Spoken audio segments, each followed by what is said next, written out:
This is the XINLEI Universal TV stand. I've had this guy for, I want to say, a year and a half now, and it's been awesome. I have a 41-inch TV on it, and it's handled it like a champ, zero issues. The stand also comes with these extension bars here for bigger TVs than the one that I have mounted on here, but just the plate alone has worked for me.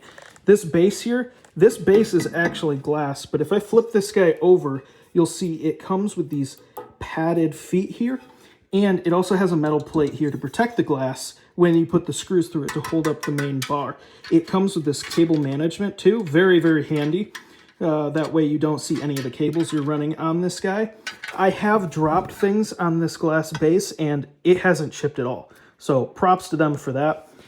They also have this tilting mechanism on here. So the TV that you put on it, you can tilt it up and down however you like. And there are also different mounting holes. I don't know if you can see that. Yeah, there's some right in there for different heights on this guy. So you're not just locked to it being at the top like I have it here. So if you are looking for a freestanding TV mount, you just want it setting on a desk or a table, I would highly recommend this guy. This guy has been awesome to me, and I think you would love it.